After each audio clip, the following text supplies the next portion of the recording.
Dune. We have so much to cover here, I'm not even sure where to start. It's an epic sci-fi adventure dreamed up by Frank Herbert and brought to life across pages, screens, and imaginations everywhere. Dune isn't just a sci-fi classic, it's the sci-fi classic, the mother of all intergalactic stories. Seriously, if you think Star Wars invented space politics and hidden factions, think again. Frank Herbert's Dune came out in 1965, laying down the framework for almost every epic space saga that followed. And now, Denis Villeneuve, the mind behind stunning films like Blade Runner 2049 and Arrival, is bringing it to life on the screen. First a legendary book series, then a cult favorite movie, and now a miniseries. Dune is the gift that keeps on spicing. You've got the Bene Gesserit, a sisterhood of women trained to control minds and play the long genetic game. Then there's the Spacing Guild, space's gatekeepers, controlling travel across the universe and making sure they get their share of that all-important spice, aka the stuff that makes the whole galaxy tick. And don't forget the Fman, fierce desert warriors who live on the planet Arrakis, right where all the action and spice happens. These groups are sneaky, powerful, and always playing a high-stakes game of galactic chess. Before diving into the nuanced and gorgeous universe of Dune, it's essential to understand the factions of the Duneverse, especially if you haven't read the books. So let's get right into it, shall we? But before we go into our explanation, we have a very small request. If you like our content, please support us by subscribing to our channel. This is a small click for you, but for us it means a lot. Thank you. Let's begin.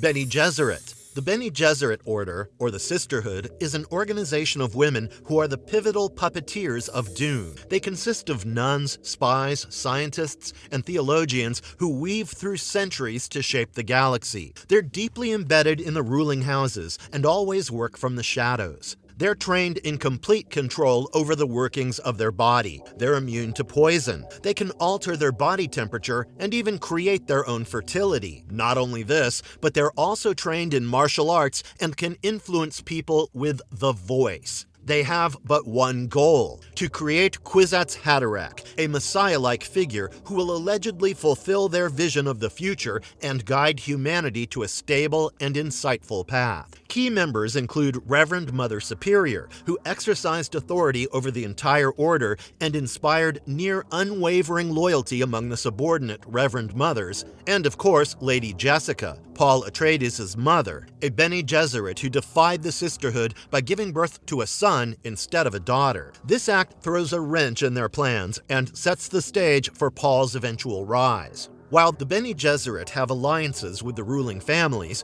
often through arranged marriages and manipulative relationships, they're not close with anyone. In fact, they're equally feared and respected, walking a fine line between ally and enemy to practically everyone. They eventually combine forces with the honored Matres and turn into the new Sisterhood, under the order of Merbella, ex-honored Matre, and current Mother Superior. The Bene Gesserit's influence threads through every plot twist, making them one of the most intriguing factions in Dune. Their appearance is haunting, cloaked in dark robes, faces veiled, moving in silence. In Villeneuve's hands, they look every bit the Enigma, reminding us of their control over the galaxy and our minds.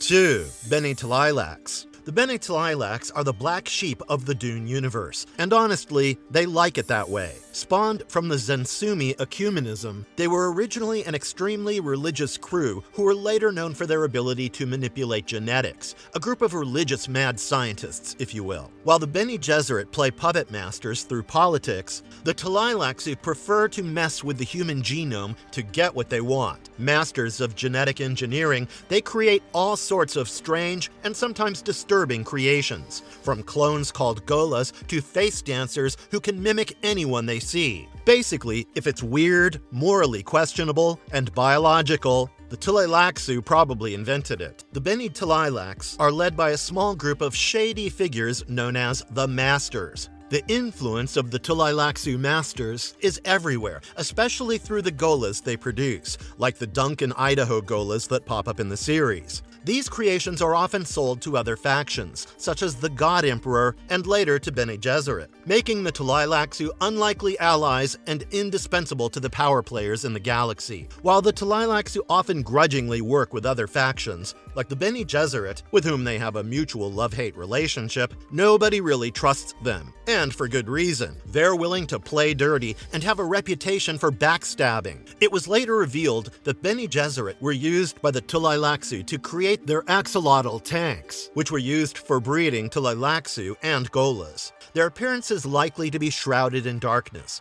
just like their dealings. They resemble small humans, with a pair of close-set eyes and tiny pointed teeth. 3. Chom. Chom, an abbreviation of Combine, Onet, Aubert Advancer Mercantiles, is kind of the galaxy's megacorporation, a money-making powerhouse with a finger in pretty much every interstellar pie. Think of it as the Galactic Stock Exchange meets Amazon, but with way more influence and way higher stakes. Chom controls the trade of nearly everything in the known universe, and at the heart of that is the melange, the most valuable substance in Dune. Now, Chom isn't just one person, but a conglomerate run by the Lrad, which was the union of the Great Houses, Imperial House, and the Minor Houses. But the Emperor was able to revoke and give dictatorships anytime. It's a complex, cutthroat business with tons of alliances and backstabbing. House Atreides and House Harkonnen, sworn enemies, both have their own stakes in Chom, which just adds more fuel to the fire. The Pacha Emperor holds sway over Chom too, ensuring he keeps a tight leash on the power dynamics of the universe. Chom doesn't really have direct members per se, but rather board-like shareholders from Lrad, the Pacha Emperor, and other influential groups, like the Spacing Guild and the Bene Gesserit, who are considered to be its silent partners. While these groups don't love each other, they're more than willing to work together under Chom's influence when profit is involved. Chom hasn't taken a big stage in the movies yet, but its influence looms everywhere, especially over who controls Arrakis and its spice. In the Old Empire, Chom was the largest source of wealth, but during the power of God Emperor Leto Atreides II and the Scattering, Chom came to its demise. 4. Fish Speakers. The Fish Speakers in Dune are the girl power army, hand-picked and trained by Leto II, the God Emperor himself. Forget the typical soldiers. These women are fierce, loyal, and absolutely unbreakable, dedicated to enforcing Leto's rule across the galaxy. Created as a replacement for traditional male armies, the Fish Speakers are both warriors and peacekeepers,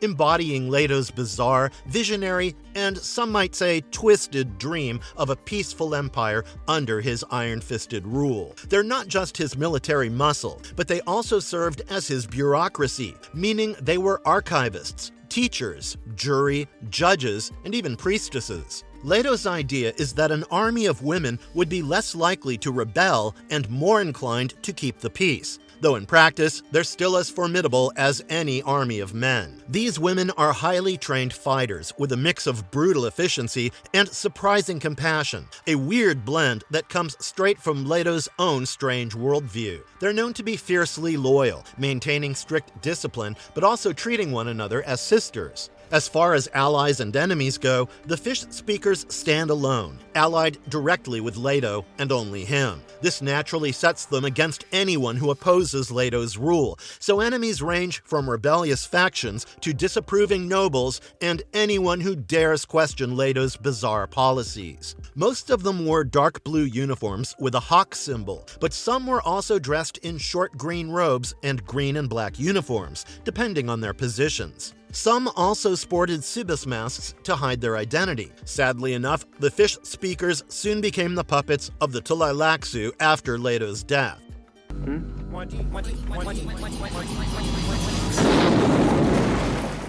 5. Fremen. The Fremen are the underdogs of Dune. They're desert-dwelling warriors who survive on the brutal planet Arrakis, home to endless sand dunes, massive sandworms, and that all-important spice, melange. The spice is literally the galaxy's most valuable resource, but the Fremen are more than just its caretakers. These people have built a fierce, resourceful culture around the desert's harsh demands. They conserve every drop of water, believe in a prophecy of a savior who will free them, and are absolute survival experts. They're tough, disciplined, and live by a strict code, turning Arrakis' rough terrain into their advantage. Fremen are extremely spiritual, although somewhat superstitious. They were ruled over ruthlessly by the House Harkonnen and had developed a mistrust for every other house. While the Fremen don't have traditional allies, they eventually join forces with House Atreides to overthrow their shared enemies, especially the ruthless House Harkonnen and Imperial agents,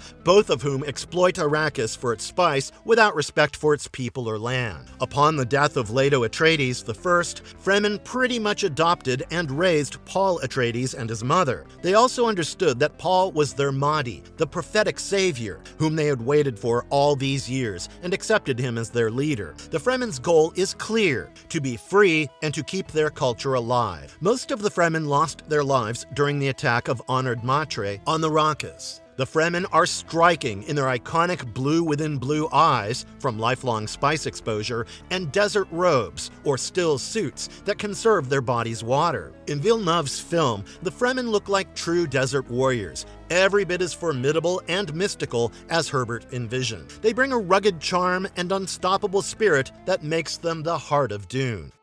6. Honored Matres. Now, Dune has given rise to plenty of femme fatales, but honored Matres are probably the most dangerous of them all. They are Dune's answer to what happens if a group of space ninjas crossed with a mob boss crew. They're practically the darker and wilder cousin of the Bene Gesserit. They were essentially formed by a group of Bene Gesserit's Reverend Mothers and Leto II's Fish Speakers, who were sent out as exploration teams during the scattering. If the Bene Gesserit focuses on quiet manipulation and mind control to fulfill their ambitious goal, honored Matres focus more on total domination. They're intense and ruthless, and wield deadly power using a mix of extreme physical prowess, brutal tactics, and addictive bonding techniques to control others. And the most effective method was sexual enslavement. The honored Matres are always driven by a need for revenge against unknown enemies from the depths of space. The faction's key members remain mostly shrouded in mystery, but each Matre has honed their body and mind to be a weapon. They despise the Bene Gesserit, seeing them as outdated and weak, and they won't hesitate to destroy any group that stands in their way, including themselves. To become the leader of the honored Matres, one has to execute the previous leader or anyone who got in her way, meaning the leaders changed quite often and loyalty barely existed within the group. They don't have many allies, considering they're more interested in ruling than collaborating, and their relationship with other factions is generally short-lived and ends in blood.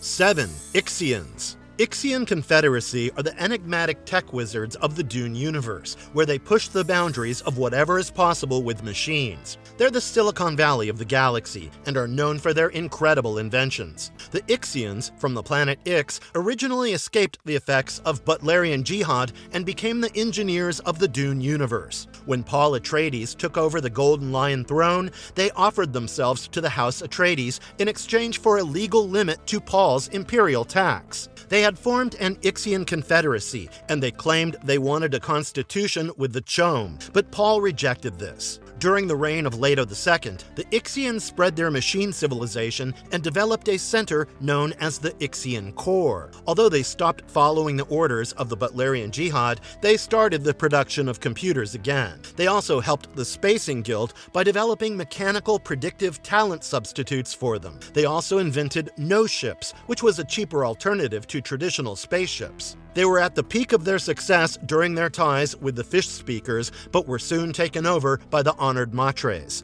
Though they're not as flashy and politically ruthless as most of the other secret organizations, the Ixians have plenty of influence and have made invaluable allies, especially for the Spacing Guild, who heavily rely on their advanced machines to plot safe routes through space. 8. Lrad. The Lrad is the VIP club of the Dune universe, a powerful alliance of noble families who rule their planets and collectively keep each other in check. Or try to, at least. Imagine a galactic senate with way more scheming, backstabbing, and spice deals. Together, these families form a delicate balance of power, working with and against the Pacha Emperor, who technically rules over them all. But it's an alliance on paper only. Every family is constantly vying for position and power, making the Lrad one of the most dynamic and chaotic political factions in the series. House Atreides and House Harkonnen are two key members of the Lrad, and they're polar opposites. House Atreides, led by Duke Leto, is all about honor and duty. They're basically the good guys of the Lrad, and although everyone respected them for it, they stood aside and watched House Atreides fall with a little bit of glee. Allies are shaky within the Lrad, since every noble family has its own agenda. Some ally with the Emperor, hoping to gain favor and power, while others ally with whoever will help them against rivals. The Lrad Council also convened regularly, serving as a platform for the great houses to interact, whether to negotiate trade deals, forge alliances, or engage in Canly, the formalized procedures for vendettas or feuds. The High Council governed the Lrad, but the whole council was overseen by the Pacha Emperor. Whatever motions put forward were passed or failed by the use of votes, wherein the great houses and Imperial House maintained the greater share of votes. The Bene Gesserit also has influence within the Lrad, manipulating the noble houses toward their own goals. In the movie version of Dune, the Lrad's presence is felt in every scene involving interhouse politics, alliances, and betrayals. Though the Lrad doesn't have a single visual look, their power is felt in the lavish costume, grand council scenes, and all the whispered alliances and deadly feuds. If they had teamed up together, they could have been a match for the Sardar, but alas. 3 guild navigators, a total of 1.46 million, 62 salaries round trip.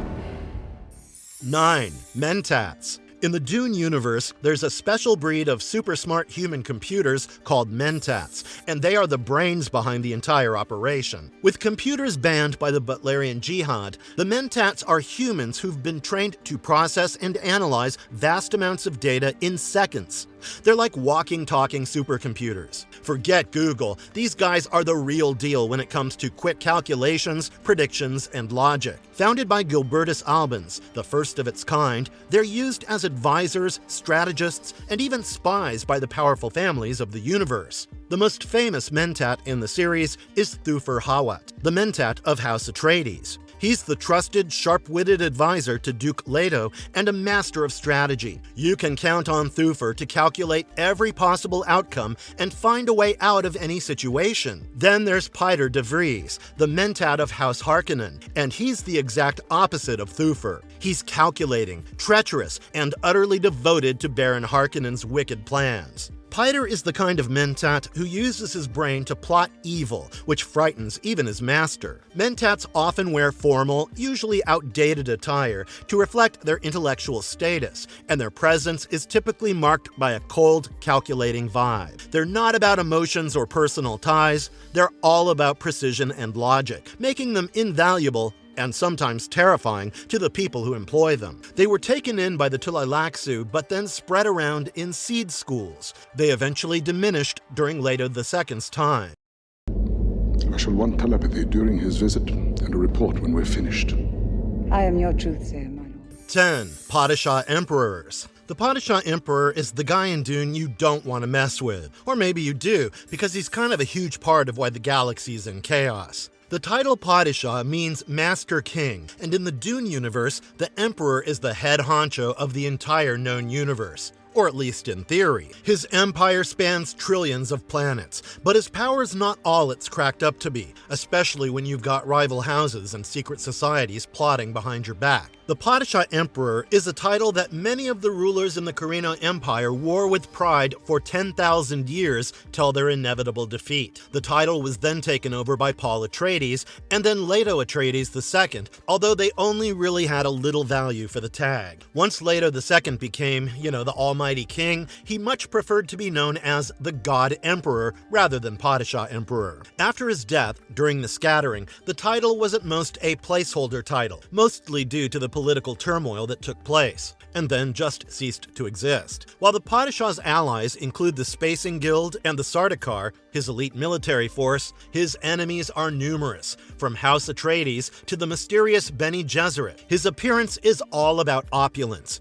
He's draped in royal garb, surrounded by gold and decadent wealth, with that looming air of someone who's barely holding it all together. Well, all but the last Padishah, Leto Atreides II, who looked like a big sandworm. 11. Rakeen Priesthood. The Rakeen Priesthood isn't exactly the most famous faction, but it's definitely one you wouldn't want to mess with. These religious zealots, presumed to be the descendants of the Khazaret, ruled Rakkus after the death of Leto II, and they were deeply devoted to one force, the divided god, aka Leto Atreides II. Their way of ruling was brutal, similar to that of Leto II. They punished by sending people away to be taken by sandworms, but despite their lack of insight, they were considered to be highly ambitious. The Rakeen Priesthood is mostly a background force in Dune, but their influence is felt in every corner of the universe. Led by the enigmatic Hazmar Tuek, their job is to maintain the religious order, and they work closely with the ruling powers to keep their grip on power. In the films, they're shown as shadowy figures, quietly influencing things from the sidelines. Who are the Rakeen Priesthood's enemies, you ask?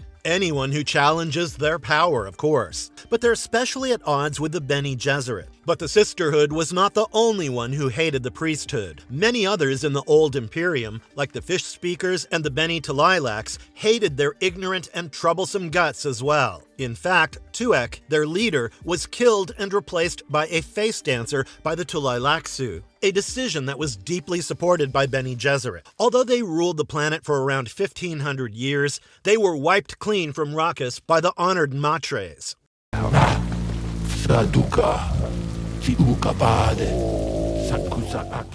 12. Sardar. The Sardar are the Emperor's private army, feared throughout the galaxy for their unmatched combat skills and total lack of mercy. Think of them as the Emperor's personal death squad, ready to crush anyone who dares to defy his rule. Trained on the harsh, desolate planet Sulusa Secundus, these warriors are toughened by the brutal conditions, making them the deadliest fighting force in the universe. The Sardar don't exactly have many allies, but they're best friends with the Emperor, who uses them as a tool of oppression to keep power. Their enemies? Just about anyone who isn't loyal to the throne, but especially House Atreides, who's the main resistance to the Emperor's rule in Dune. The Sardar are key players in the plot, helping the Harkonnens attack House Atreides, tipping the balance of power and kicking off the whole saga. They exude an eerie, fanatical loyalty to the Emperor, their faces covered in dark masks, their movements precise and deadly. The strength of one Sardar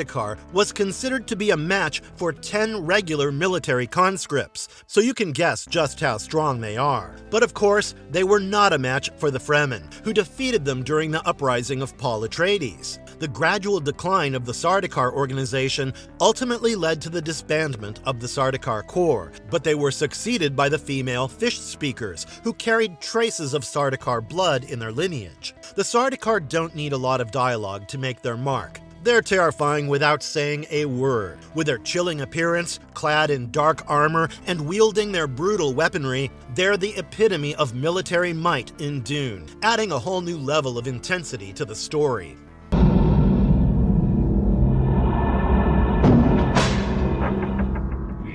13. Spacing Guild. You know of the bunch of power-hungry noble houses fighting for control over the desert planet Arrakis, the only source of spice, aka the most coveted substance in the galaxy. But guess what? The real power isn't in the hands of these warring families, but in the hands of the Spacing Guild, a faction so mysterious and essential that without them, space travel would be, well, impossible. They control all interstellar transport by using guild navigators, who use the magical melange that allows them to navigate across space almost instantaneously. The navigators are the guild's secret sauce, floating around in their goo-filled tanks, living in a permanent state of spice-induced altered consciousness. They can see the future and plot paths through space, making them the quintessential road trip planners of the cosmos. Without the guild, the noble houses would be stranded, like a family vacation gone wrong with no GPS. The navigators themselves are not yet front and center in the films, but they're the ghostly overlords, whispering, "I control the stars," from behind their spice tank. In the Dune universe, everyone's obsessed with spice, but the guild, they're the ones who actually make the universe spin. Without them, It's like trying to watch Netflix without Wi-Fi. Totally impossible. The guild monopolized for centuries till the Atreides took over, and from then on, they started to fall down the throne.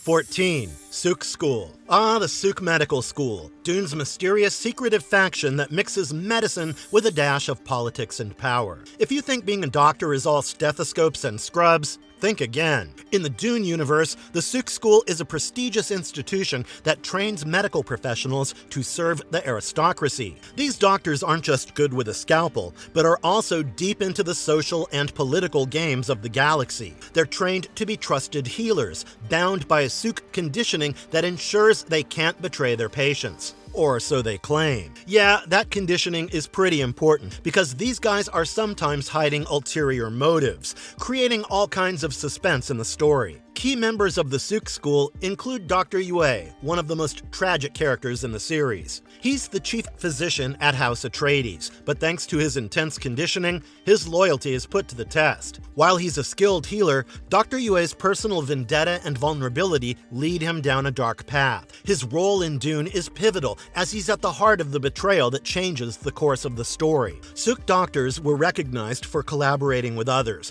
particularly the Bene Gesserit. They didn't have to be directly recruited from their home planet or organization, but were required to send a portion of their high fees back to the Suk School. You can recognize a Suk doctor by their diamond-shaped tattoo on their forehead and the silver ring securing their long hair. You might recognize some of their graduates, actually. Remember Mentats and the Sword Masters of Ginos? See, now that's one degree I think we'd all like to possess.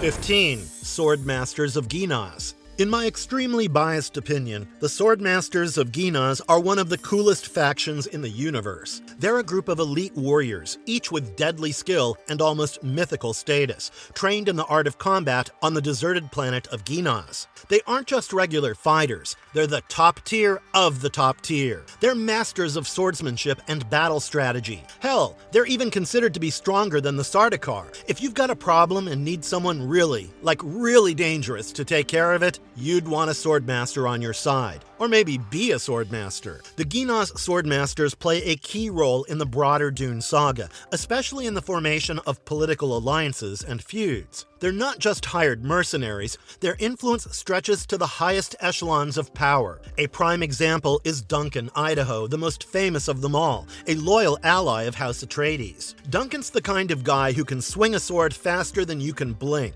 and still have time for a philosophical chat. In Dune, he's portrayed as a total badass with a heart of gold. Thanks to his unwavering loyalty, Dune becomes the protector of the Atreides family, even through multiple reincarnations in the series. But the Swordmasters aren't all about fighting. They're also highly revered for their ability to think tactically in battle, making them prized strategists for whoever can afford their services. It comes to no surprise that many of the great houses employed Swordmasters as teachers, commanders, and personal guards for their families. I mean, I would too.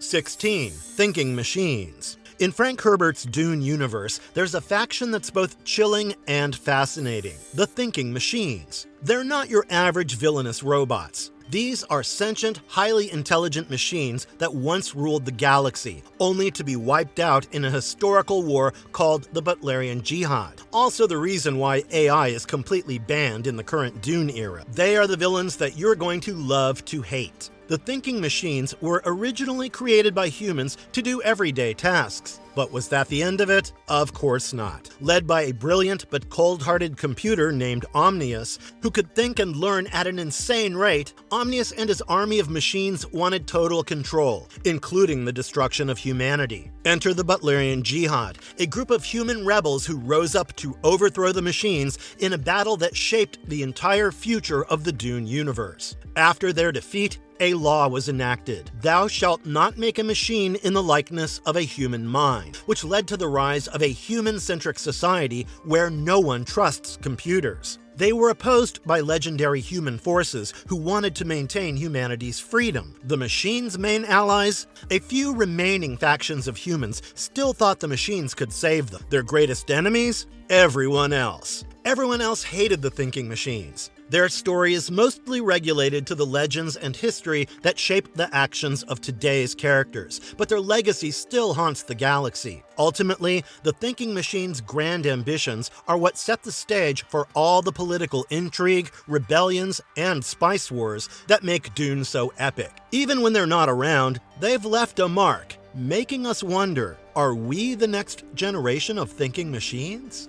17. Titans. When you think of the Dune universe, the first thing that probably comes to mind are the sandworms and the epic struggle for spice. But let's not forget about the Titans of Dune, one of the most fascinating factions to emerge in Frank Herbert's saga. These colossal entities aren't just characters, they are like living, breathing powerhouses. Picture a mix of genetically engineered super beings, futuristic tech, and raw ambition. Sounds fun, right? Titans are the result of an ancient project aimed at creating superhuman beings, and they're more than just political movers and shakers. They're almost godlike. The key word is almost. It all started when a group of revolutionaries wanted to improve society, and from there, things took a turn for the worse. First, they were huge, like really huge, and became ruthless tyrants. Then they decided to sell their souls to the devil, in this case Omnius, and became Cymex. Yeah, Cymex used to be humans once before they became, cyborgs. They lived like this for several hundreds and thousands of years, but they were under the ruling command of Omnius, and they were soon destroyed by Butlerian Jihad. In fact, one of these titans, Xerxes, was the one who allowed his AI network to gain so much control and become the violent and ambitious Omnius. Talk about making bad choices in life.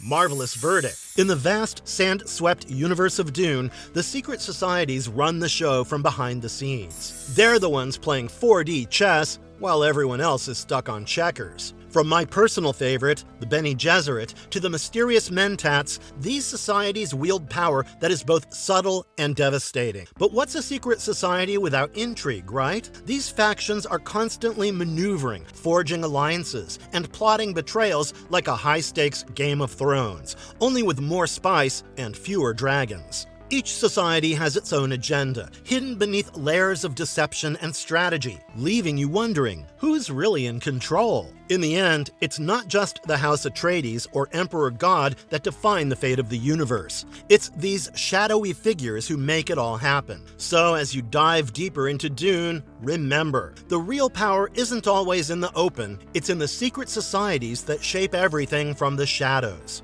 And trust me, they're way more fun to watch. Let us know which ones are your favorite secret societies, and let us know if you're interested in starting a secret society with me. And if you liked our content, don't forget to leave a like and subscribe to us if you haven't already. Have a good one and be safe. Thanks, everyone.